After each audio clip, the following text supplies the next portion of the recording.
So right now what we're doing is we are looking at the GT4, and what we are currently looking at is a picture of the pressure coefficient, which I will put up at the top so you guys can see. So pressure coefficient. All this does is relate pressure as more of, so it's not, there's no units, so it's just a coefficient. So kind of what you need to do, it makes it easier to visualize, I guess. So 0 means it's atmospheric, which means you can use this same gauge whether you're at like the top of Mount Everest or in Florida. And when you plug the coefficient into the equation, will actually relate to an actual pressure than on the ground. So that's one way to kind of make sense of it. And you can look up the equation if you want. It's fairly easy to change a pressure coefficient to the actual pressure. But it's usually very common to look at pressure coefficients instead. So that is currently what we're looking at. If you look at the color scale, this is usually a good indication of what's going on. So right now I have 0 set as gray. So if it's seeing atmospheric pressure, it's going to be gray. If it's seeing anything that's yellow to red, it's high pressure. Anything from light blue to purple is low pressure.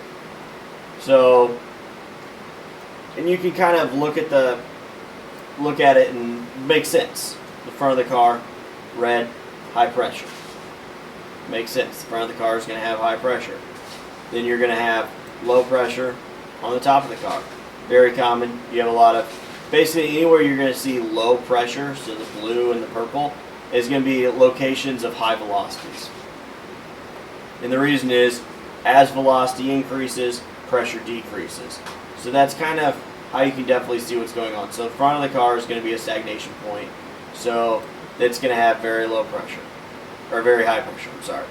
So that's what that's going to be. And then as you go around, so the side of the bumper is going to have very high velocity, low pressure, and you can see that from the dive plane. Underneath, you're going to have low pressure. So that's kind of what we're seeing on the bottom. In front of the air inlet on the side, you're going to have high pressure. And then in front of the windshield, you're going to have a pocket of high pressure. So what's kind of interesting on this is, one thing you'll notice is the whole windshield actually isn't high pressure. It's only this front bottom section, because as the airflow starts going up, it's going to slow down because of this change in geometry.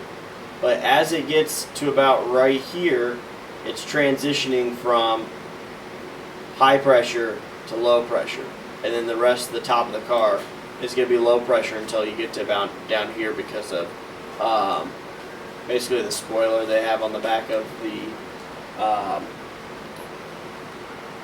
Porsche. And you can see that it didn't show well on Facebook, but so you can see it. So it turns to higher pressure. So you can kind of see what's going on. When you look at other CFD images, you don't necessarily need to have this.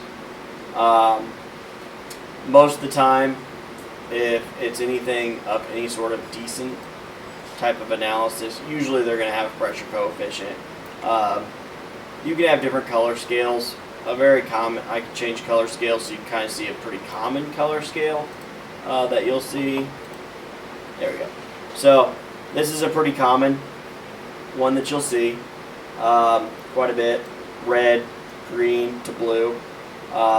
So no matter what, you can kind of see what's going on. But kind of see how this image is more confusing. It's harder to tell what's going on because you have this region of color that's both high and low pressure, which makes it difficult to fully tell what's going on. Also kind of tricks you. It doesn't fully show like as well on the high pressure on the windshield. Same on the front bumper. Like, it doesn't grasp as much detail. Like the whole underbody, you can't, like, there's areas where you can see, like, there's obviously low pressure, but you couldn't see it as well as you could on the other one. So I'm going to obviously go back to the one that I made. So we have our one down here, the Verus CP plot. obviously that's better. So this makes it a lot better to be able to see. So I just made our own plot. I do that quite a bit. It helps me see kind of what's going on. So this is what we're looking at then. So to look at another kind of aspect then of what you can do. So what this is. So what those lines show is kind of like, so if you've seen very common, you'll see it in Formula One testing a lot, called flow viz. Basically it's usually an oil based with some sort of either clay or color added to it, and then you can basically see kind of how the streamlines are going on the surface of the car. That is what this is showing. So this allows you to verify kind of that your flow trajectories are correct. So looking at the rear end plate, you can kind of see what's going on, which is what's cool is we did some flow viz testing on our rear wing and our end plate, and what you're seeing is very, very closely resembles what we got. We haven't done it on the GT4 yet, so the one, it's a little bit different, but that could be because of actual flow from the 987 and the 981 differences. You can see on the rear wing, so you can see a little bit of separation towards the tail along here. However, that's not necessarily a bad thing. That happens. So what you'll see when you analyze a wing, a lot of times you'll keep increasing the angle of attack, and you'll start getting more and more separation. So we'll get, like, if I increase the angle of attack 1 or 2 more degrees, it's going to have a little bit more separation, but it's actually still making more downforce. Because your big downforce producing part of the wing is down in this section. And one thing I can do is kind of show you a cool plot for that. So what I'll do is I'll get rid of this currently, go back to surface, then so I will change the value of what we want to look at. So say I want to look at -2 for the CP. So you can definitely see the difference right there, but one thing that's weird, because that color scale no longer works, let's go to this one. This is another color scale I made specifically for this. You can see that this section of the wing makes a lot more low pressure. So as you increase the angle of attack, this pressure is decreasing. So what happens is once you really hit that point when you increase the angle of attack on the wing and it separates and you start losing downforce, it's when the area that you're losing downforce supersedes the increase in the pressure drop along the front. Hopefully that kind of makes sense. It's kind of hard to explain. It's basically you're taking areas and you're breaking them up, and eventually it'll get to it. And part of that is because our wing is actually a rear. It separates in the rear instead of the front. It's a trailing edge separation instead of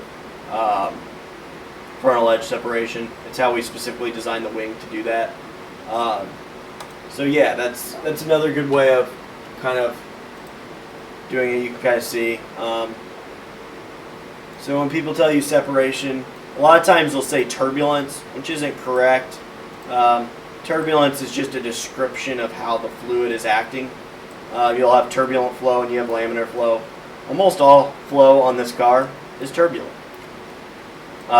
Mainly because of the Reynolds number, which is basically based on the velocity and the overall length of the car. You can look up Reynolds number, but Reynolds number is how you know if it's turbulent or laminar flow. You'll hear laminar and turbulent thrown around all the time. So you'll hear basically that there's laminar flow across the top here because it's attached. Well, attached flow and laminar flow are not the same thing at all. There's a huge difference between laminar flow and turbulent flow and attached flow and detached flow.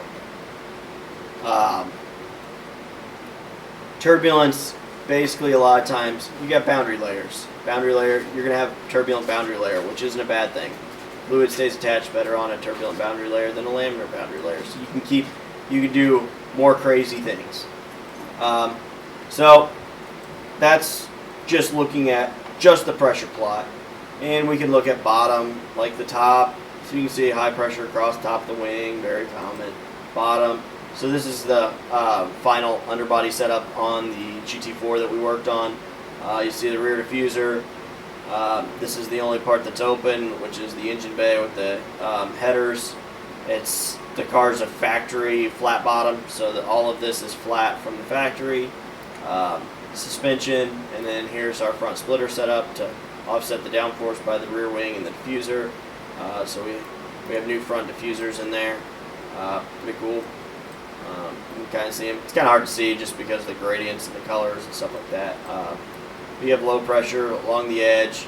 We have big low pressures along here because of the diffusers pull more air. So that's kind of what we're looking at right here. Another one that's pretty cool. A lot of times I use it more just for cool pictures more than seeing what's going on. A lot of times just to see what's going on I use the pressure plots and the CPT plots, the coefficient of total pressure. I think those are the most useful for engineering for us and to see what's going on. However, sometimes you can see some cool stuff with the Streamlines, so I still do that occasionally. So Streamlines are basically it's following particle of air through the space, and you can see how the airflow is flowing around the car, kind of what's going on. So you can see some streamlines around the dive plane, so you can see it go up, tumble, see how it goes to the rear wing, and all that. And if you were with us earlier, you would have saw we were having problems with one of our streamlines. It was taking a while. The streamlines are colored with velocity. That's fairly common, so when you're seeing the colors on here, always think the most standard colors is red is high velocity, blue is low velocity, and just look at common areas that you're going to know is going to have higher velocity. So you know around like the top of the car is always going to have higher velocity. So if you see another picture and they don't have a legend to actually know what's going on, you look in, this is red, so this is high velocity, so you know red's going to be high velocity, blue's going to be low velocity. It's a real easy way to say this is very, very standard. It's the rainbow color, very standard for looking at CFD plots. And then if we want to look, this is the one that took a while to actually show. These are the streamlines underneath the car. So you can kind of see how they're, from the front, you can see how they're going underneath the car. You can see kind of like the mushroom effect going on in the back. It's pretty common. You'll see that a lot in the wake zones of the car. So this is airflow on underneath the car. You can see how high even so see how these streamlines are actually above the splitter? That's because air always wants to flow from high velocity or high pressure to low pressure. So pressure gradients is what gets airflow to flow. And since we have low pressure on the bottom side of the splitter, it's basically pulling air from higher than the splitter down and under. And then you can see kind of what's going on. Let's do a nice underbody shots. So I just went normal to the bottom so we see what's going on. And you zoom out a little bit. So you see high velocity around the front. This is where there's low pressure, as you can see. So just using common sense, you can see high velocity coming down to the diffuser and coming out the back. And this fluid coming up, that's what causes that mushroom out the back. And all this, you can see how long our fluid domain is. So when you actually run CFD, you have to have a really large fluid domain to capture all the airflow. You can see how it goes even farther back. I don't even know if I can zoom out far enough for people who are watching. So you can kind of see more of what's going on. There you go.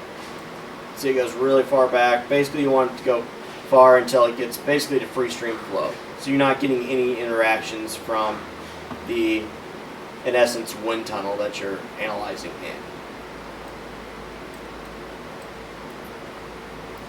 in. And that's Streamlines. So that's pretty much what my plan today was. Hopefully that kind of explains some things about how you look at CFD plots. Thanks for joining us. Bye.